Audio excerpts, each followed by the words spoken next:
इस समय मैं अष्टावक्र गीता पढ़ रहा हूँ और ये दूसरा प्रकरण है। भावार्थ।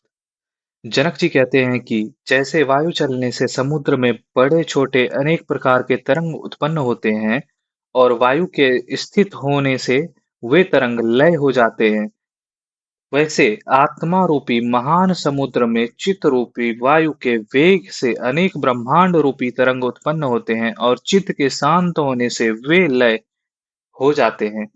और जैसे समुद्र के तरंग समुद्र से ही उत्पन्न होते हैं और समुद्र में ही लय हो जाते हैं, और समुद्र के तरंग जैसे समुद्र से भिन्न नहीं है, वैसे ब्रह्मांड रूपी अनेक तरंग भी मेरे से भिन्न नहीं है। मेरे से उत्पन्न होते हैं और मेरे में ही लय हो जाते हैं, क्योंकि सब मेरे में ही कल्पित है। कल्पित पदार्थ अधिष्ठान से भिन्न नहीं होता है। मूल।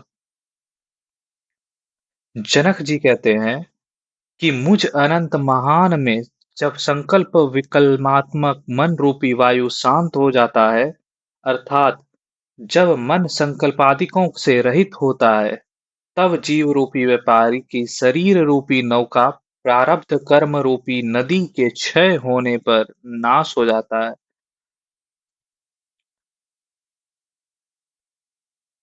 भावार्थ। अबाधितानुवृत्ति करके अपने में संपूर्ण व्यवहार को देखते हुए जनक जी कहते हैं। प्रश्न। बाधिता अनुवृत्ति का क्या अर्थ है? उत्तर। बाधित हुए पदार्थ की जो पुनः अनुवृत्ति अर्थात प्रतीति है, उसका नाम पतितानुवृत्ति है। दृष्टांत। जैसे एक पुरुष किसी वृक्ष के नीचे गर्मी के दिनों में दोपहर के समय बैठा था, उसको प्यास लगी, वह पानी की खोज करने लगा। जब तब उसको दूर से जल दिखाई दिया।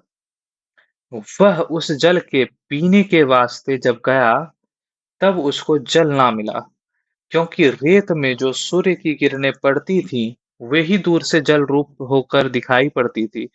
उसने जान लिया कि यह रेत ही मुझको भ्रम करके जल दिखाई देता था, वह तो जल है ही नहीं।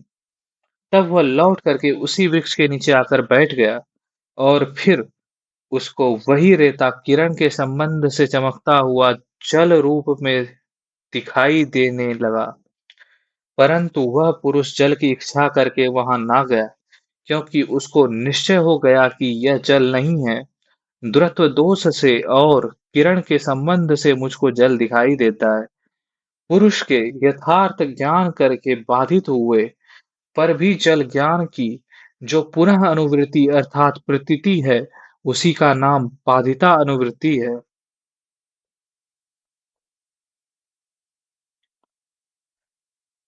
आत्मा के अज्ञान करके जो जगत सत्य की तरह प्रतीत होता था, उसके सत्यवत ज्ञान का बाध आत्मा के ज्ञान से भी हो गया। तथापि उसकी अनुवृत्ति अर्थात पुनः जो उसकी प्रतीति विद्वान को होती है, वही बाधितानुवृत्ति कही जाती है। वह प्रतीति विद्वान की कुछ हानि नहीं कर सकती है, क्योंकि विद्वान उसको असत्य जानकर उसमें फिर आसक्ति नहीं करता है, किंतु मिथ्या जानकर अपने आत्मानंद में ही मग्न हो रहता है। जनक जी कहते हैं कि क्रिया से रहित निर्विकार आत्म रूपी महान समुद्र में जीव रूपी विचर्या अर्थात अनेक तरंगे उत्पन्न होती हैं, और परस्पर अभ्यास से वे जीव आपस में मारपीट करते हैं, खेलते हैं, लड़ते हैं। जैसे स्वप्न में मारे जीव स्वप्न से परस्पर विरोधादिकों को करते हैं, और जब उनके अविद्यादि का नाश हो जाता है, तब फिर मेरे असली स्वरूप में ही लय हो जाते हैं। फिर अविद्यादि को करके उत्पन्न होते हैं, फिर लय होते हैं, और जैसे घट रूप उपाधि की उत्पत्ति से घटाकाश में उत्पत्ति व्यवहार होता है, और घट रूपी उपाधि के नाश होने से घटाकाश में नाश का व्यवहार होता है, वास्तव में आकाश की ना तो उत्पत्ति होती है और ना नाश होता है, वैसे ही शरीरस्थ आत्मा की भी ना उत्पत्ति होती है, ना नाश होता है। ज्ञानवान को बाधितानुवृत्ति करके जगत की प्रतीति भी होती है, तब भी उसकी कोई हानि नहीं होती।